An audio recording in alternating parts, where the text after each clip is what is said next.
Já pensou em um jornalismo que você pode ler, assistir, ouvir, compartilhar e dialogar?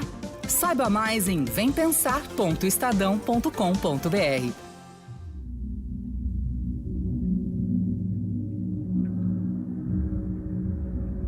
Temos discutido ao longo dessa pandemia aspectos de como o coronavírus ataca o organismo das pessoas e suas complicações na fase ativa da doença.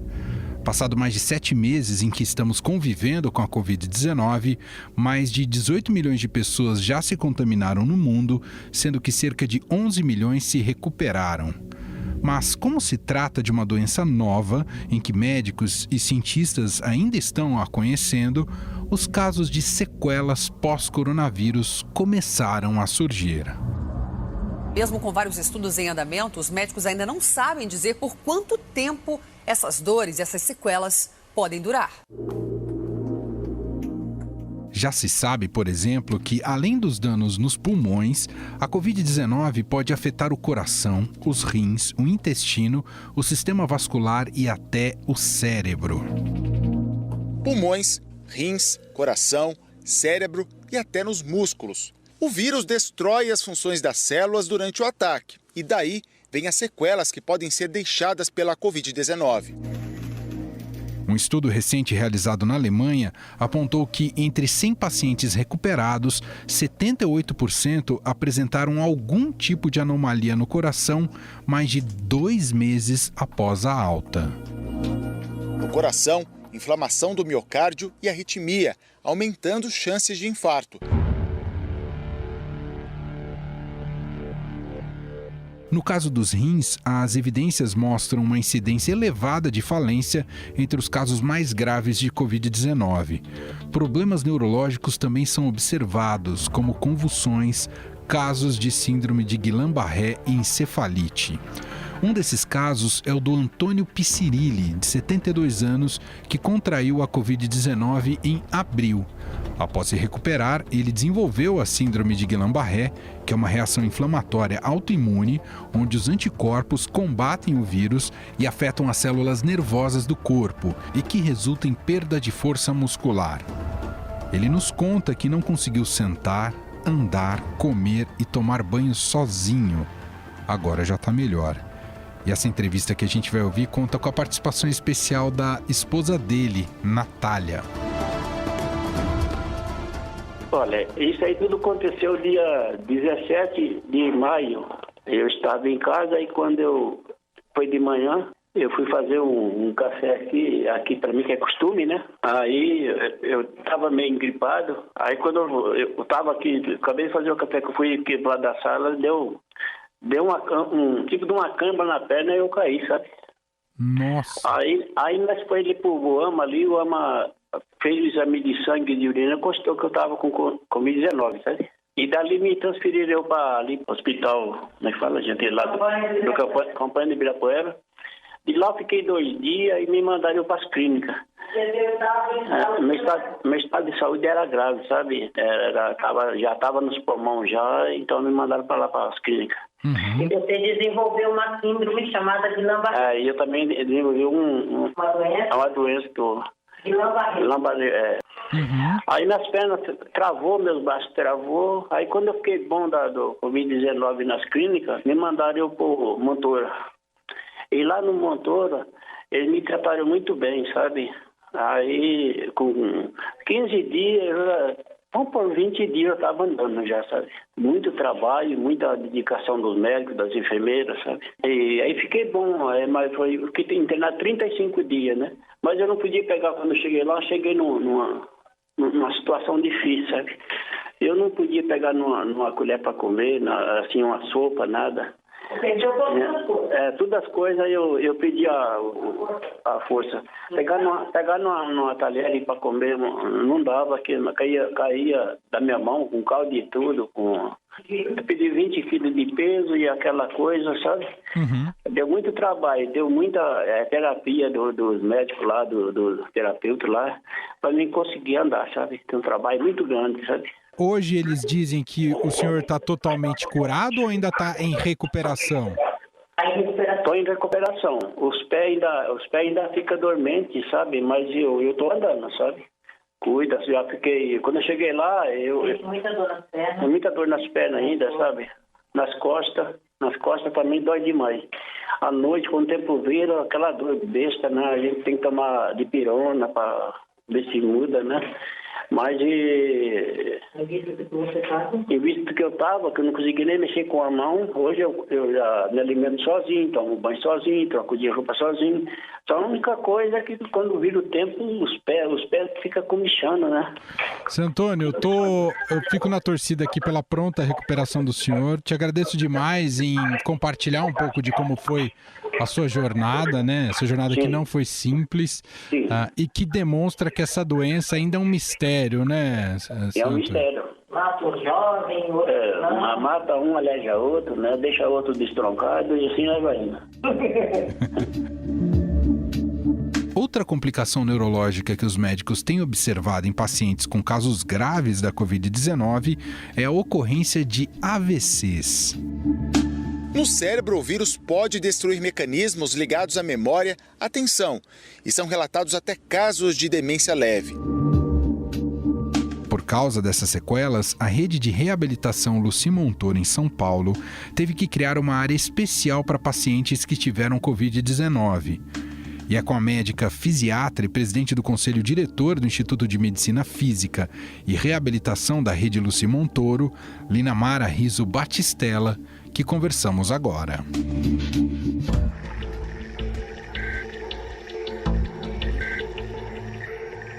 Tudo bem, doutora? Muito obrigado por estar aqui. Tudo ótimo, feliz de poder falar com vocês e contar um pouco dessas propostas que vão sinalizar o futuro dos pacientes com Covid ou que passaram pelo Covid, né? Essa doença devastadora. Doutora, daquilo que a senhora tem acompanhado até agora, é possível identificar uma sequela mais comum relacionada aos pacientes que tiveram a Covid-19? Se fala muito da parte respiratória, é o que tem gerado mais sequelas a longo prazo também? Não é verdade. A parte respiratória ela é bastante importante durante todo o percurso dessa doença, desde a fase inicial, quando o paciente apresenta sintomas muito, muito frustros, como a gente diz, que podem acabar não se revelando numa doença grave ou realmente evoluir para uma doença grave que precisa de internação nas UTIs. Mas no decorrer desse processo, Manuel, a gente vai vendo o acometimento de outros órgãos e sistemas e é impressionante, o Covid não respeita nada. Há uma presença forte da inflamação e das sequelas dessa inflamação no sistema cardiovascular e podem variar de distúrbios do ritmo, né, do coração, as arritmias, como nós chamamos, até complicações mais importantes como as tromboses, as embolias, mas ela também tem manifestações gastrointestinais, musculoesqueléticas. O sistema nervoso é muito atacado, as manifestações neurológicas vão desde uma dor de cabeça até a manifestação de alterações cognitivas do tipo delírio, ou pensando em manifestações permanentes como são as lesões encefálicas. Mas ela também não esquece o rim e não esquece também o sistema endócrino. A gente tem alterações do controle do açúcar.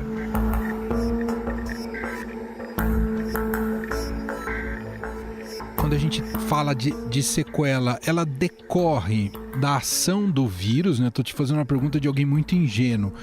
Ela decorre da ação do vírus ou da inflamação do corpo, da reação do organismo ao vírus? Você está fazendo uma pergunta que não tem nada de ingênuo, uma pergunta importantíssima, é aquela pergunta que a resposta vale $1 milhão.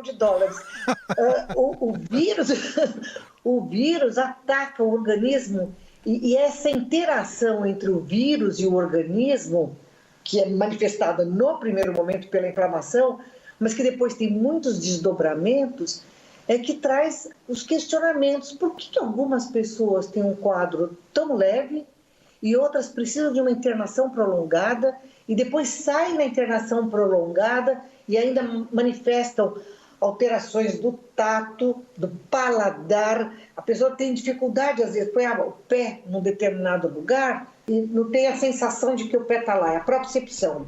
Do paladar, do olfato. Tem umas lacunas de memória que chamam muito a atenção. E tudo isso acompanhado, às vezes, de um pouco de tontura, mal-estar, uma fadiga imensa, um cansaço que assusta. Veja você fez a pergunta certa, por que algumas pessoas têm tudo isso e outras saem de um processo até agudo, tratado no hospital, com uma manifestação muito mais leve?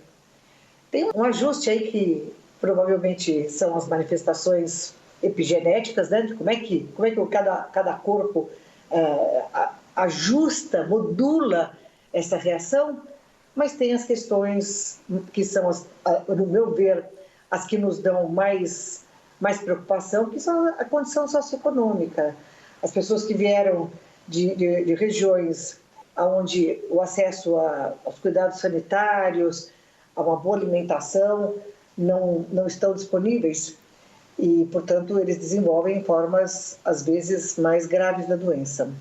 Então, nós temos hoje uma visão, e quando eu digo nós temos, Emanuel, eu estou falando do grupo onde eu participo, que é responsável por definir, a Organização Mundial de Saúde, é um grupo técnico de trabalho responsável por definir e acompanhar quais são os sintomas de médio e longo prazo dos pacientes sobreviventes ao Covid. Estamos construindo um banco de dados mundial para acompanhar os pacientes e saber se a manifestação da Covid nos Estados Unidos, ou pós-Covid nos Estados Unidos, no Brasil, na Índia ou na Malásia, tem as mesmas características.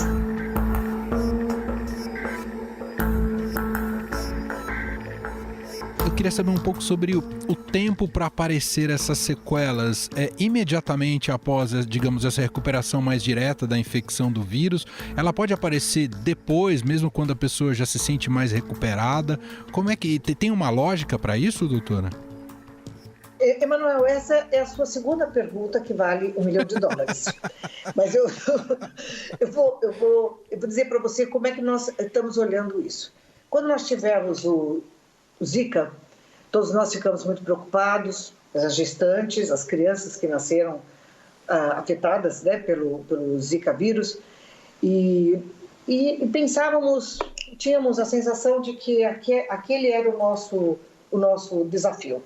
E nós vimos depois, e foi um depois de curto prazo, que apareceram manifestações como síndrome de Guillain-Barré em pacientes que não tinham tido outras manifestações. Eles tinham tido contato, tinham contado que tinham sido mordidos pelo mosquito, mas eles não tinham tido manifestações e tardiamente apresentaram.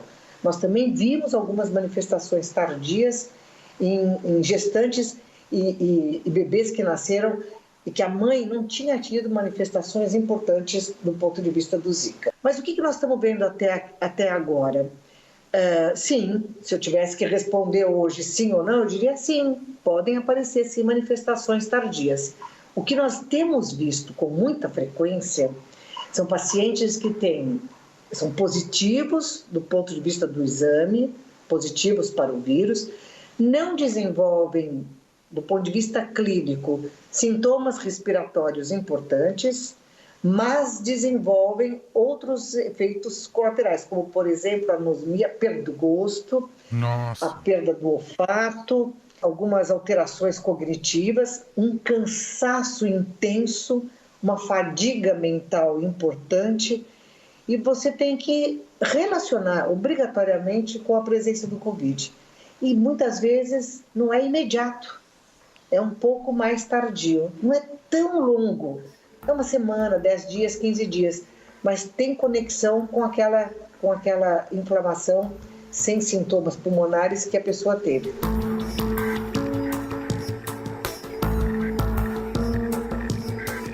Só para concluir, doutora, uma última pergunta em relação à perda de paladar e olfato, né, que se tornou um sintoma clássico de Covid-19, é um sintoma bastante comum.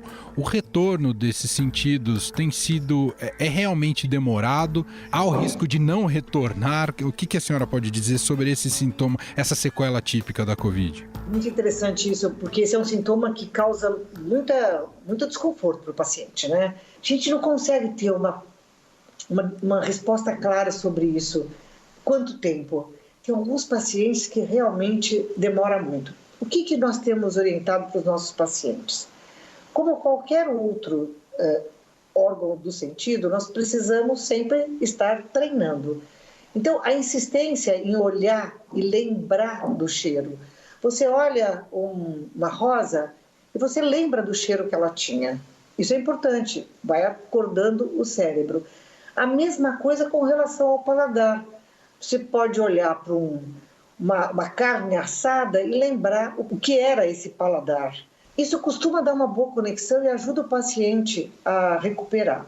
A outra são técnicas que nós usamos no processo de reabilitação para desenvolver um pouquinho essas papilas gustativas ou os órgãos olfativos. Dá para fazer isso em casa, a gente consegue fazer orientação, mas é preciso que a sensibilidade, do ponto de vista da consciência, esteja muito atenta.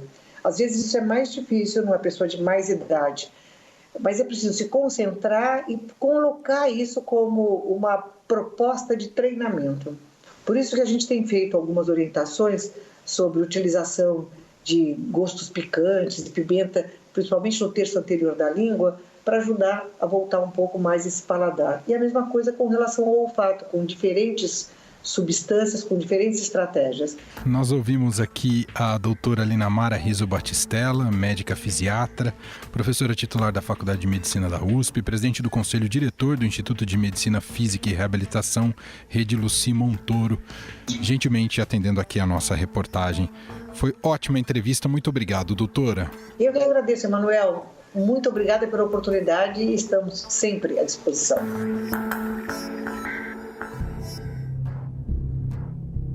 Além dessas sequelas que falamos, uma síndrome que aparece em crianças e adolescentes com sintomas como febre e manchas vermelhas pelo corpo e que pode estar relacionada com a Covid-19, tem chamado a atenção de médicos pelo mundo. No Brasil, pelo menos 14 estados e o Distrito Federal contabilizam 144 pessoas identificadas com a condição ou com quadro suspeito, e já foram registradas 9 mortes, 2 delas em análise. Mas existe outra consequência que a gente gostaria de abordar aqui, que é inerente a quem teve ou não o coronavírus: o medo de voltar às atividades do dia a dia. E sobre isso eu converso agora com o psiquiatra do Instituto de Psiquiatria do Hospital das Clínicas e colunista do Estadão, Daniel Barros.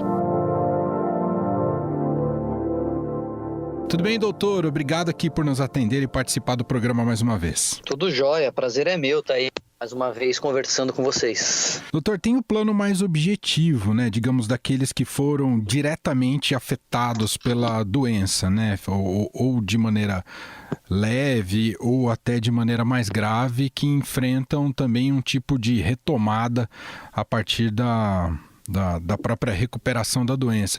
O que se deve ficar atento do ponto de vista emocional a esses casos de quem ficou realmente doente, hein, doutor? Tem uma coisa interessante que começou a ser descrita agora, que é a provável ação do vírus no próprio sistema nervoso central, levando aí uma dificuldade de recuperação emocional. Olha que interessante, aquela coisa de a gente perceber que os pacientes não sentem o cheiro, né, perdem um pouco o paladar. Isso é uma ação do vírus no sistema nervoso central. Na verdade, no sistema nervoso, né, não diretamente no cérebro necessariamente, mas em nervos, né, que carregam essa informação.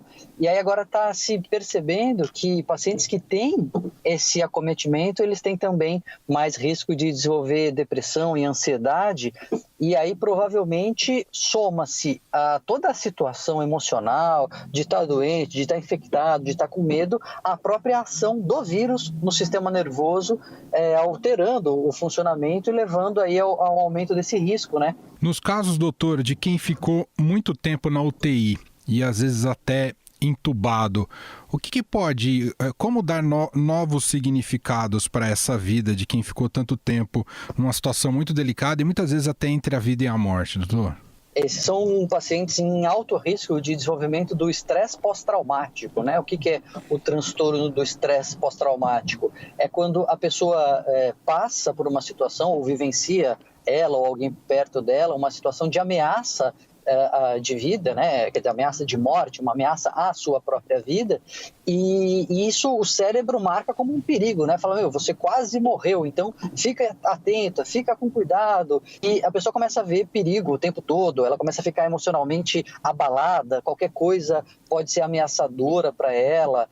Então, são pacientes que, por terem vivenciado de fato uma situação em que há um risco de morte inegável, essas pessoas podem desenvolver esse quadro, que às vezes é transitório, às vezes ele é crônico, é difícil de tratar, enfim, mas tem tratamento. Mas também a gente pode falar um pouco sobre a sequela que há para a sociedade, para todos, né, como um todo, diante dos efeitos de uma pandemia e tudo que ela tem mudado na dinâmica de nossas vidas.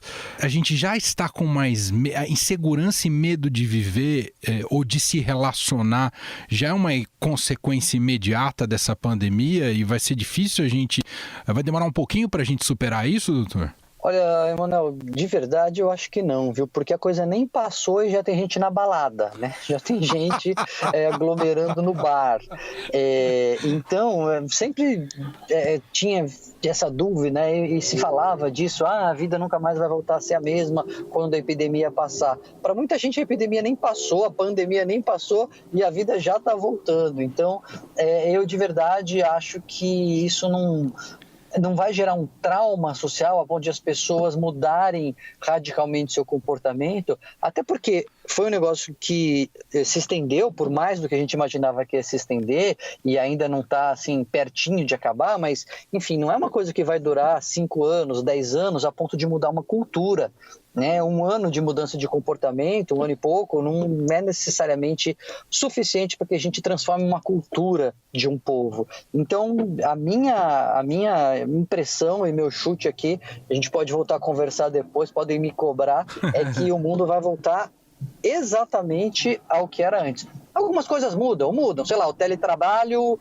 veio para ficar. Mas isso são coisas que a pandemia acelerou, que já estavam em marcha. Ela não criou nada de muito novo, sabe? Então, eu acho que o que mudou é o que já estava em curso, ela só acelerou a mudança. Esse é o Dr. Daniel Martins de Barros, psiquiatra, colunista do Estadão, conversando um pouco mais com a gente dos efeitos dessa pandemia, né? Que estamos ainda em meio a ela e observando tudo que ocorre e o quanto isso pode mudar nas nossas vidas. Doutor, muito obrigado aqui pelo papo mais uma vez. Sempre à disposição, Emanuel. Até a próxima.